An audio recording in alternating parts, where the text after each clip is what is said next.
Donc merci à tous d'être venus déjà, d'avoir fait le déplacement. On sait à quel point vos agendas sont chargés. Donc on sait que se libérer une demi-journée, une après-midi, c'est pas forcément très facile, surtout un peu en dernière minute comme ça. Pour vous expliquer un petit peu voilà, comment l'après-midi va se passer, vous avez déjà eu le programme normalement, mais on va faire en fait 3 séquences. Une première séquence qui est plutôt une présentation de l'écosystème, si on appelle ça avec des grands mots. Donc différents intervenants qui vont présenter un petit peu comment ils s'intègrent dans le dispositif MAR, quel est leur impact. Donc on a aussi mis évidemment l'accent sur l'écosystème d'un point de vue local. C'est pour ça qu'on aura aussi Pass Réno Habitat, l'Agence parisienne du climat qui se présenteront. On aura ensuite une deuxième séquence qui est vraiment plutôt orientée sur le parcours de rénovation suivant différents profils de MAR, puisque vous n'êtes pas sans savoir qu'il y a différents profils de marques, que ce soit des marques qui sont architectes, qui sont auditeurs énergétiques, des espaces conseils France Rénov', des bureaux d'études, chacun ayant sa particularité. L'approche du parcours de rénovation diffère un petit peu, et donc chacun va pouvoir parler un petit peu de sa manière de fonctionner. Donc de manière très pratico-pratique. Et enfin, on aura une troisième séquence, après une petite pause de 15 minutes, où on est plutôt sur des tables rondes thématiques. Donc là, on réorganisera un petit peu la salle. L'idée, c'est plutôt de se rassembler par petits groupes sur des sujets qui vont plus vous intéresser et d'être dans des moments d'échange un petit peu moins formels, même si ce n'est pas très formel ici. Donc notamment sur voilà, Pass Réno Habitat que vous aurez vu, les espaces conseils France Rénov', peut-être sur une manière un petit peu plus globale, Marius Rénov', donc, qui est le logiciel qu'on porte, et l'instruction des dossiers du point de vue des instructeurs, puisqu'on a certains instructeurs de l'ANA 92 qui sont présents.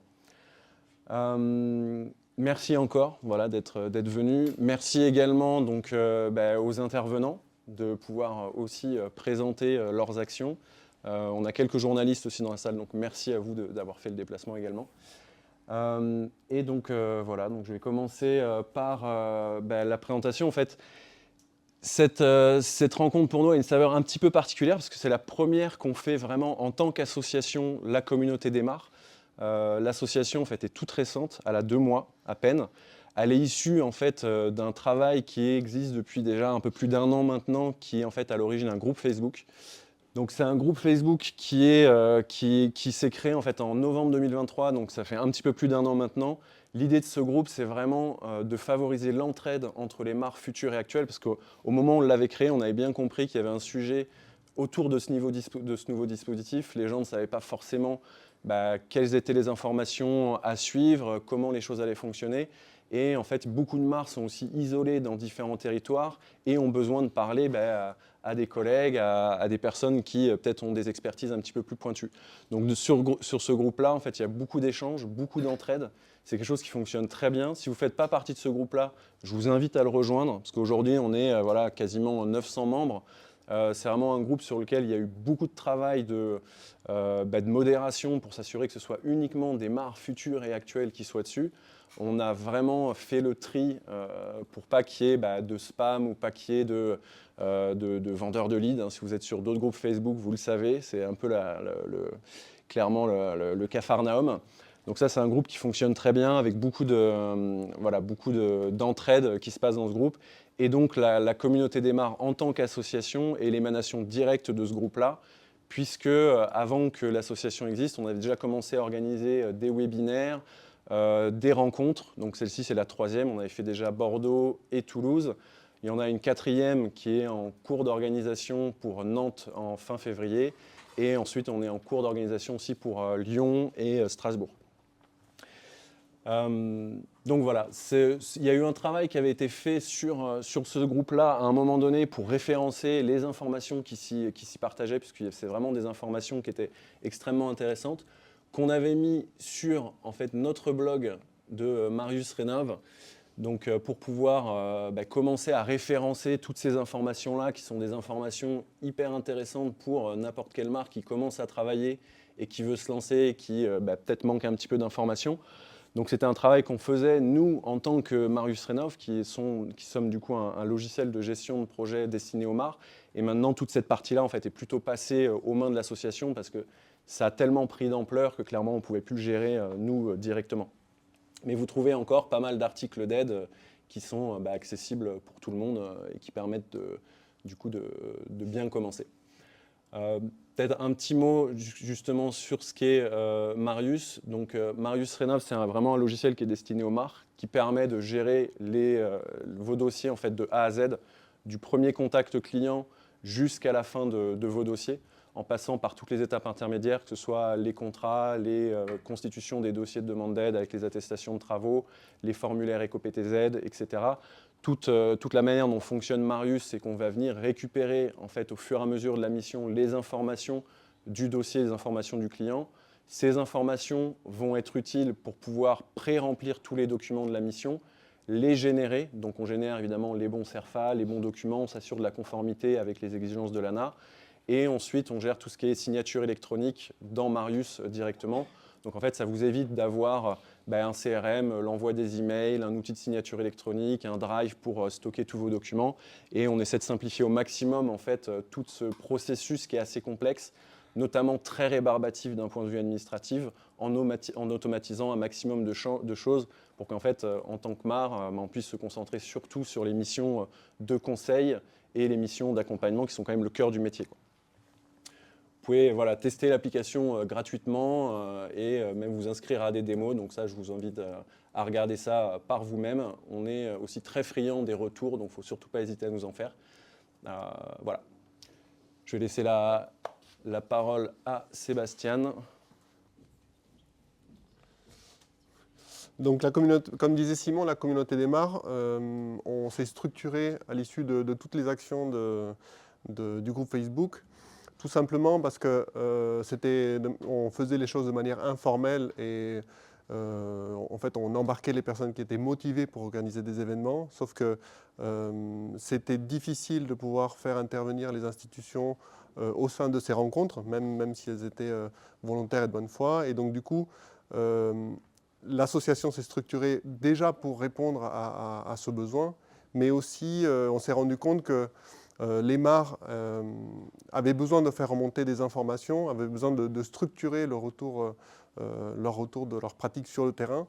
Et du coup, la communauté des MAR, elle s'inscrit aussi de cette manière dans son action. Donc, juste pour remarquer un peu le contexte actuel dans lequel s'inscrit la communauté des MAR, en fait, elle s'inscrit déjà dans des objectifs ambitieux avec une visée à 2050 et avec un objectif de réduction de 25% des émissions de gaz à effet de serre. C'est les objectifs que se donne l'État et ça passe à travers la rénovation énergétique. Aujourd'hui, le secteur de la rénovation énergétique souffre d'un grand manque de transparence avec des phénomènes d'arnaque et de malfaçon. Vous le savez, hein, c'est une industrie qui est en pleine expansion où il y a beaucoup d'enjeux financiers, donc ça génère tous ces travers-là. Le parcours de rénovation en tant que tel est complexe, ça vous échappe pas en tant que MAR dans la pratique. Vous voyez bien que c'est difficile d'avoir une lisibilité du parcours et des enjeux de chacune de ces étapes. Et actuellement, on manque de professionnels qualifiés dans l'environnement de la rénovation énergétique. Donc la communauté des MAR, elle s'inscrit dans ce contexte. Juste pour, je vais retracer rapidement les origines de l'initiative parce que c'est des choses que Simon a évoquées. La naissance, c'est donc la communauté des MAR, le blog qu'a créé Marius, sachant que Marius, à la base, c'était une plateforme qui a émergé suite à des besoins des professionnels de terrain. En fait, la mise en place du dispositif MAR a révélé que c'était des processus qui étaient administratifs, qui étaient lourds, qui étaient complexes et qui étaient rébarbatifs. Et donc, on a créé une application avec les membres de la communauté pour répondre à ce besoin. Et puis après, ça s'est structuré. Et la communauté est devenue très importante assez rapidement. La communauté a permis de générer de la connaissance de manière très structurée et très, très qualifiée. Et ce constat, ça nous a amené à organiser des événements, des webinaires pour pouvoir diffuser de l'information gratuitement et puis pour tous, dans l'intérêt de tout le monde, créer des événements avec des sessions de questions-réponses avec des spécialistes. Lors des dernières rencontres, les instructeurs de l'ANA et les espaces conseils France Rénov nous ont beaucoup aidés à clarifier le parcours de rénovation et aux difficultés des institutions à accueillir voilà, les dossiers et à pouvoir bien les instruire. Donc on s'est rendu compte que nous, en tant que communauté, on pouvait aider à cet effort collectif pour que le parcours soit le plus simple et le plus simple pour tous, en fait. Donc on a fait ces webinaires et ces rencontres dans ce but. Et une de nos missions en tant qu'association, c'est de rendre le parcours de rénovation le plus fluide possible pour tous les acteurs. Ce n'est pas que les mares, c'est voilà, ces échanges avec les institutions, c'est aussi pour que ça soit plus facile pour tous. Donc l'association, elle s'est structurée sur 4 thèmes importants. Déjà, offrir de la formation et de la montée en compétences des mares. On se rend compte qu'on a beaucoup de mares qui ont l'agrément, qui arrivent sur le terrain, mais qui n'ont pas qui ont un gros défaut de compétences et de connaissances du métier. Du coup, ça fait des dossiers qui sont mal réalisés ou fragiles ou faibles. Et du coup, les instructeurs, les ménages, les entreprises, tout le monde en pâtit. Donc, le fait de se structurer en tant qu'asso, ça permet de mettre à niveau un peu les connaissances et les compétences de chacun. Ça s'inscrit en plus dans les exigences, en gros, l'engagement qu'un MAR a lorsqu'il obtient son agrément, c'est de monter en compétence avec son plan de formation. Donc l'idée, c'est d'épauler à travers l'association ce besoin.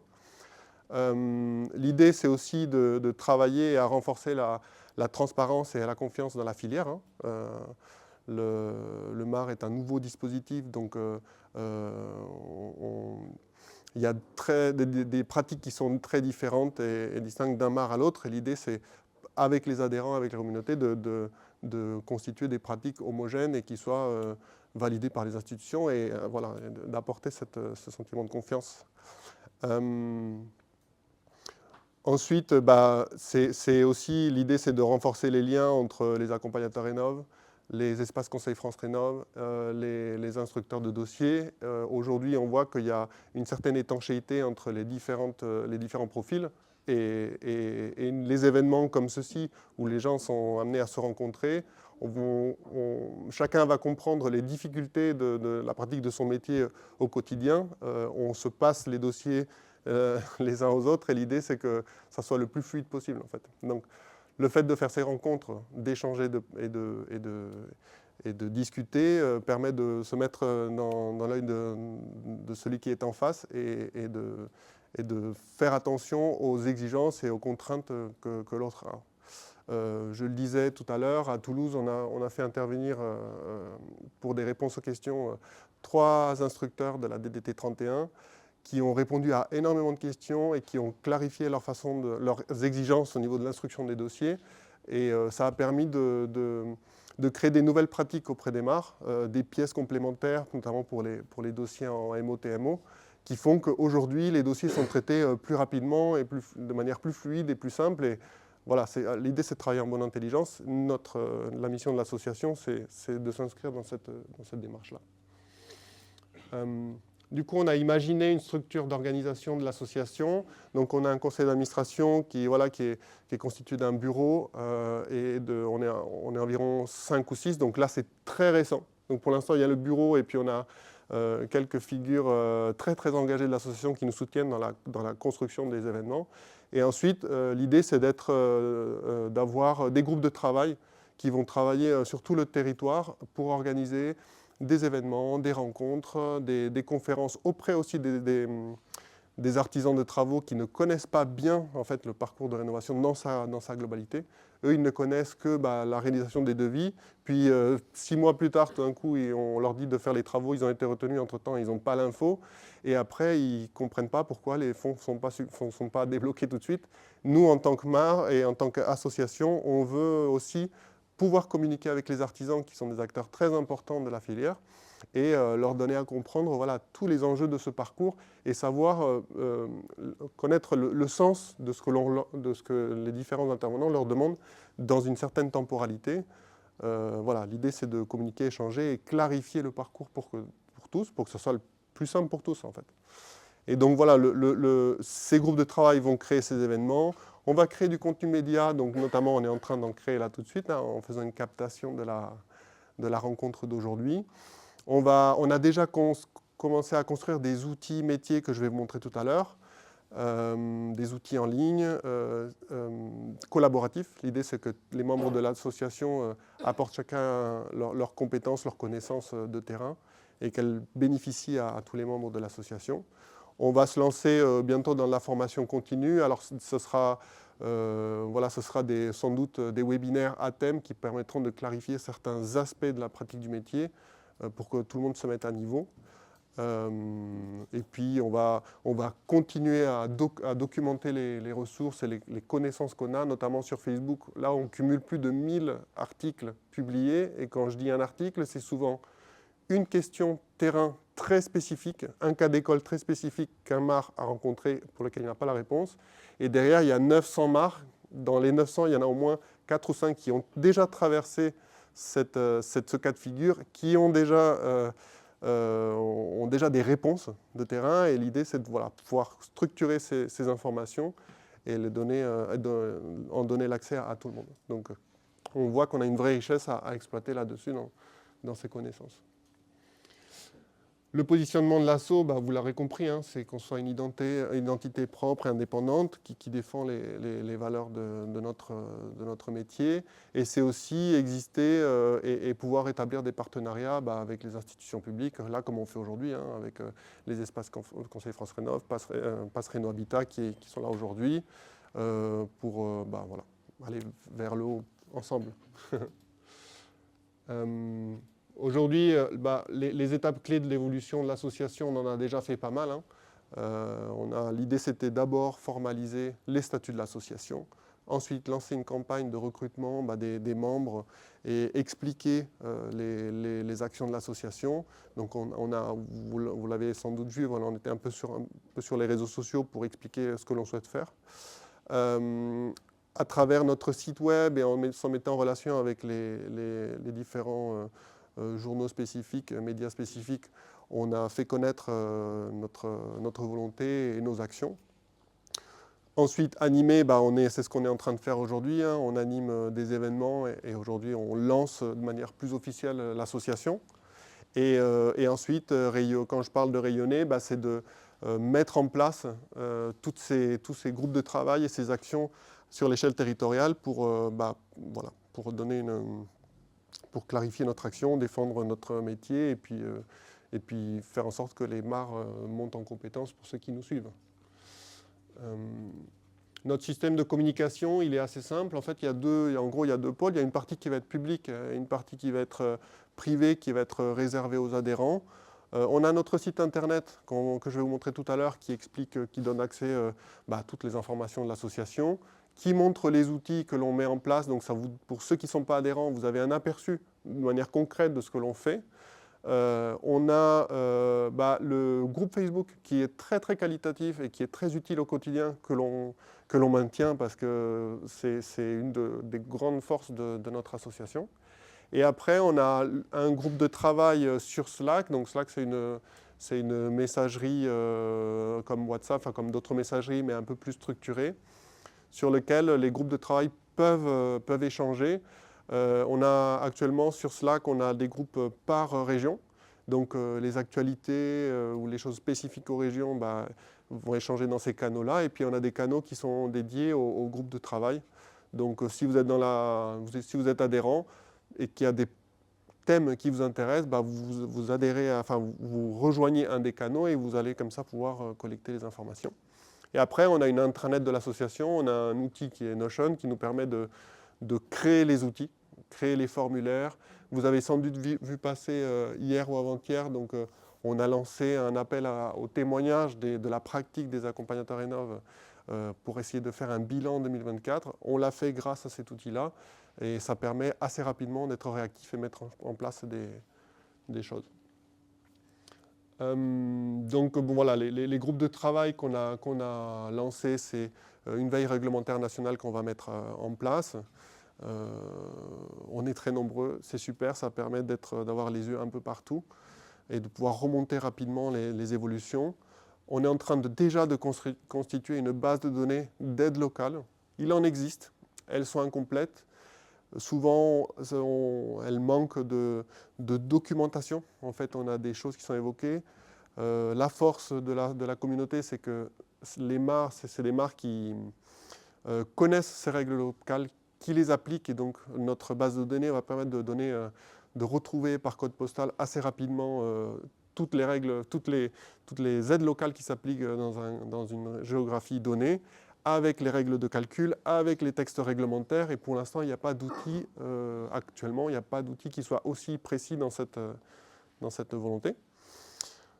Et ensuite, on est très créatif, on a plein d'imagination, donc on imagine des outils métiers comme une calculatrice d'aide qui soit voilà, assez poussée, même s'il en existe déjà, mais l'idée c'est d'aller un peu plus loin. On est en train d'établir des partenariats, notamment avec Toulouse Métropole, pour définir une trame de restitution d'un plan de financement qui peut être intégré dans tous les logiciels d'audit énergétique. Aujourd'hui, c'est un peu le flou, il y a des pratiques très différentes. Donc l'idée, c'est de créer quelque chose d'homogène, validé par des instructeurs, et qui nous donnent un peu un feu vert sur un outil qui soit exploitable pour tous. Donc ça, c'est des choses, c'est ce type d'outil qui nous intéresse. Et puis voilà, je reviens sur les ressources communes, la base documentaire interne et plein d'autres projets.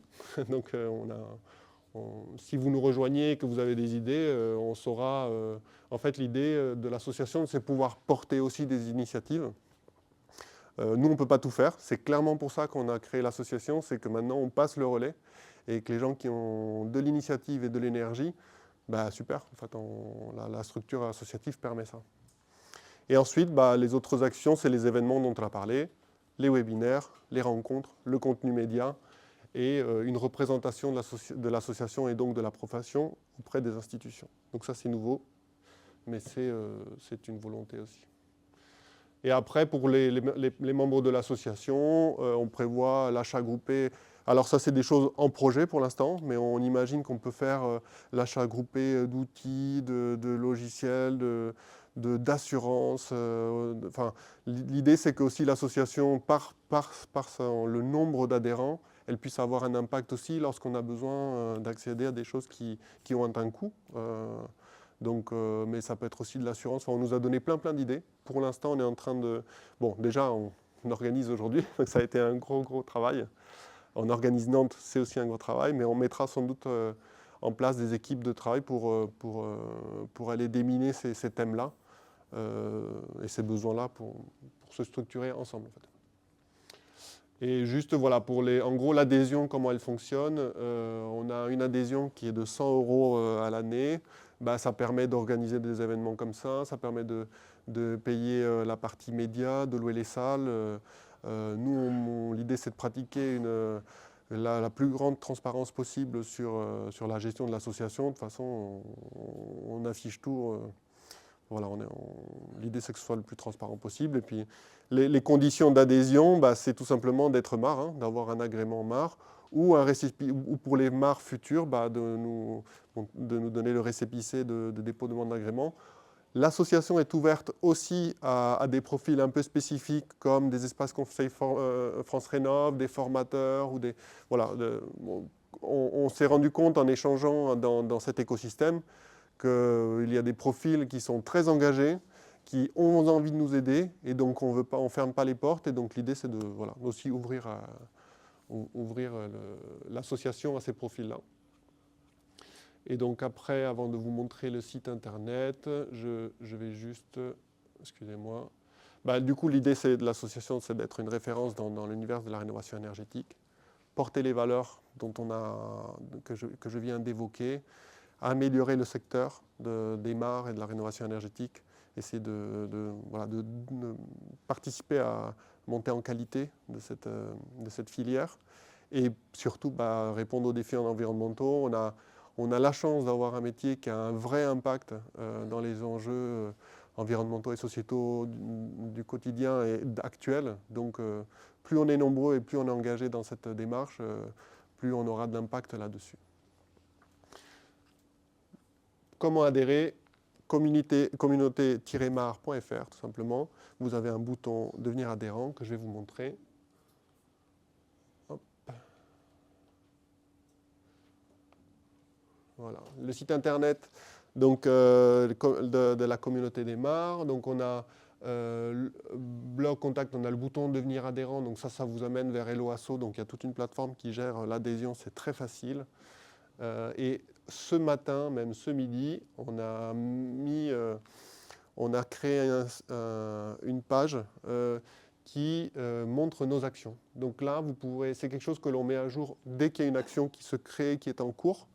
Vous pourrez le voir. Donc là, on voit la rencontre que l'on a faite à Bordeaux avec les organisateurs, les dates, la trame de la journée, ce qui s'est dit, un reportage photo, enfin voilà, vous avez toutes les choses.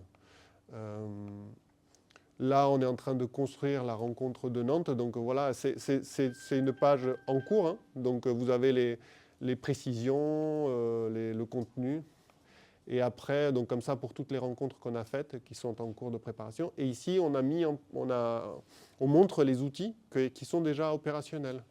On a HyperRénov, qui est un outil qui permet justement de documenter un cas de figure terrain très spécifique. Quand vous êtes adhérent, vous pouvez cliquer, renseigner un cas, téléverser des documents. Voilà, vous mettez votre nom d'adhérent, adresse mail, le type d'instruction, mon projet ANA ou ma prime rénov. Est-ce que c'est une question relative à... Voilà. Du coup, vous allez pouvoir structurer un peu le cas de figure que vous allez documenter. Donc ça, c'est pour HyperRénov qu'on a créé. On a créé LocalAid, donc c'est l'outil qui permet du coup de référencer et documenter une aide locale. Donc toujours sur la même base, la même trame, c'est sous forme de formulaire. Et une fois que vous êtes adhérent, vous avez accès aux réponses, vous avez un outil de recherche, ça vous permet tout simplement d'avoir accès c'est un outil collaboratif, hein. On a un outil qui est lien utile. Ça permet aux accompagnateurs qui ont connaissance d'un outil en ligne dont ils se servent au quotidien, qui est un peu obscur, de le mettre et de le partager auprès de la communauté. Donc voilà, ça peut donner accès à plein de liens. Et puis le dernier qu'on vient de créer, c'est en fait on a une rencontre avec l'ANA demain, l'ANA centrale. En fait, le bureau a été contacté, donc on va les rencontrer et on voulait en fait engager les membres de la communauté, mais les MAR de manière générale dans ce dialogue qui va s'établir entre nous, l'association et l'ANA. L'idée, c'était d'élargir un peu cette consultation à tout le monde. Et on a créé donc cet outil qui permet de collecter des témoignages sur les difficultés ou les qualités ou les suggestions d'amélioration du dispositif que du coup l'association pourra porter auprès des institutions. L'idée, c'est du coup de créer un canal de communication direct entre l'association et l'ANA et pouvoir faire valoir votre retour terrain. Ce matin, il y avait presque 80 témoignages déjà, très structurés, très qualitatifs, sur des thèmes très variés. Donc on va porter votre voix auprès des institutions et on va sans doute faire un rapport en fait, parce que on ne s'attendait pas à ce que ça soit aussi riche. Et en fait, en voyant la densité et la richesse de ces retours, on s'est dit qu'il fallait que ça soit quelque chose de plus structuré et plus... Voilà, ça a vraiment beaucoup d'intérêt pour nous tous, pour que tout le monde puisse en saisir, mais aussi que pour que les institutions puissent comprendre aussi comment les choses se passent sur le terrain. On a cette connaissance et on souhaite la partager. C'est ouvert à tous. C'est ouvert à tous, hein, ce n'est pas aux adhérents, c'est un site internet qui est sous forme de formulaire, donc c'est très simple d'avoir accès à cette collecte de témoignages.